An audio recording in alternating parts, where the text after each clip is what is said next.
Ndiro zuva rakaitwa naMwari.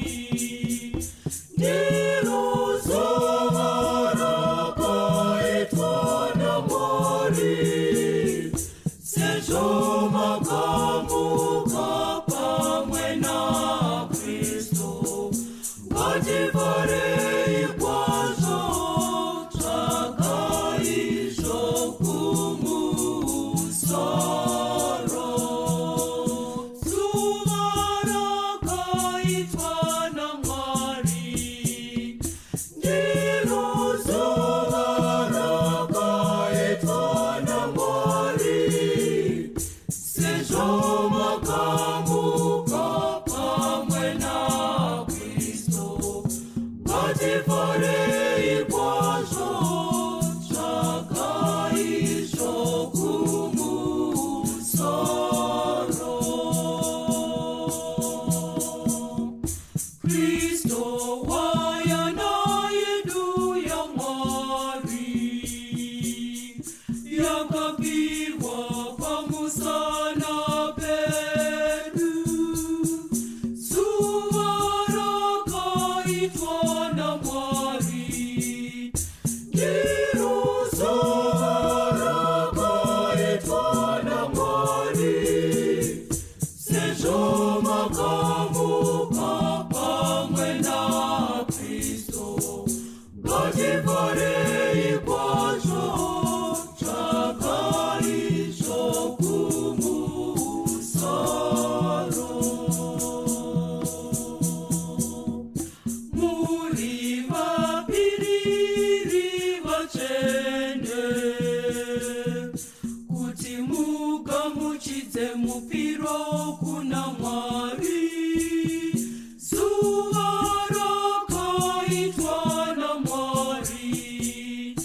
Ndiro zuva rakaitwa naMwari. Sezvo makamuka pamwe naKristu, ngatifarei kwazvo, tsvakai zvokumusoro. Ngatirurame murupenyu rwedu, kuti tifadze Mwari. Zuva rakaitwa naMwari. Ndiro zuva rakaitwa naMwari. Sezvo makamuka pamwe naKristu, ngatifarei kwazvo, tsvakai zvokumusoro. Takamuka pamwe chete naYesu, ngatitize kurutadzo tigogara zvakanaka. Zuva rakaitwa naMwari. Ndiro zuva rakaitwa naMwari. Sezvo makamuka pamwe naKristu, ngatifarei kwazvo, tsvakai zvokumusoro. Musakanganwe kubatsirana, nokuti makapiwa ruponeso rwenyu. Zuva rakaitwa naMwari.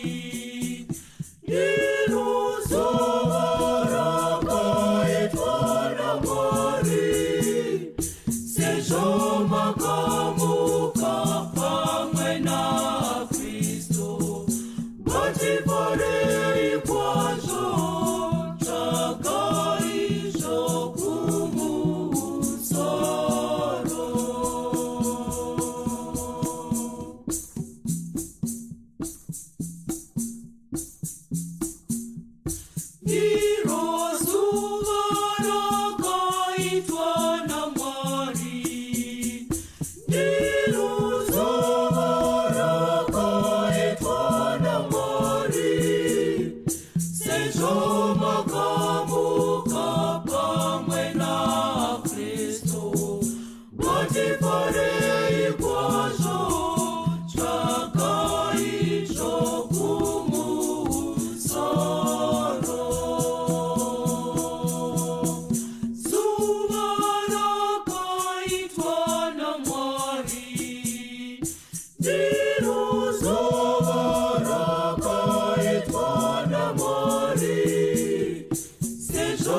mwokozi